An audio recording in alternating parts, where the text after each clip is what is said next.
Hello friends, I am your host, Nikhil. Today we will discuss some important tips to creating an ideal resume. Please watch the video till end for better understanding, and also, at the end, there is one bonus tip for you. So let's start. A resume serves as the initial point of contact between a recruiter and an applicant. A resume has the ability to attract the attention of a recruiter in a matter of seconds. The probability of being considered for a job is directly dependent on your resume, especially if you are a recent graduate. As a result, resumes for freshers seeking for their first job must follow a specific format and structure.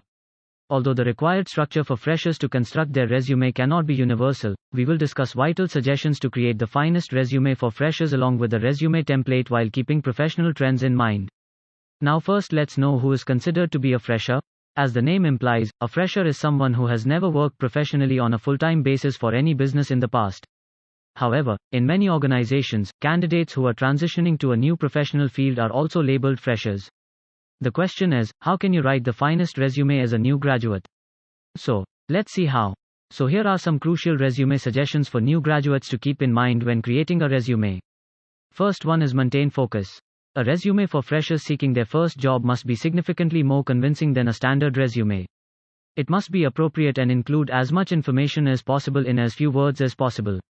An unorganized, extensive resume might significantly reduce a fresher's chances of being shortlisted.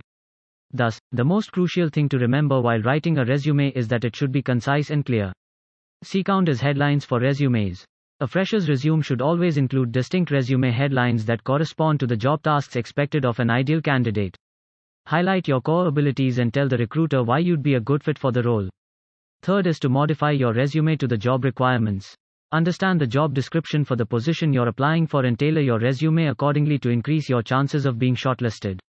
For example, if a job need emphasizes teamwork, highlight teamwork skills in your resume to increase your chances of being shortlisted. Fourth is information that is structured in your resume. A fresher resume format typically lacks professional experience to back up the resume, so an educated strategy is essential. A suitable framework should be maintained rather than writing your resume at random. A fresher's resume should include information on the candidate's education, abilities, technical skills, internships, and so on. Fifth is to select the correct words in your resume.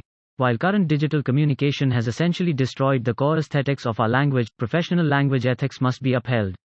The usage of slang phrases in your resume will effectively eliminate your chances of being evaluated. Before submitting your resume for job consideration, double-check it for slang terms. Sixth is to validate and grammar check. In any professional setting, incorrect grammar is unacceptable. Make certain that your resume's grammar and spelling are correct. It makes a bad impression on the recruiter, which might have disastrous ramifications for your career prospects. Seventh is select skills to highlight. In a resume structure for freshers, highlight talents that may match the required criteria that may be difficult to handpick. Highlight abilities that may be relevant to the recruiter based on the job description. One bonus tip for you here is you may get the question that what is the difference between CV and resume? So in short, here is the answer, that is, as the CV provides a comprehensive history of your academic credentials, the length of the document varies. And a resume, on the other hand, gives a succinct picture of your talents and qualities for a certain employment, therefore length is typically shorter and dictated by years of experience, generally 1 to 2 pages. Thanks for watching. Keep supporting us. Please subscribe to our channel to get updates of latest videos.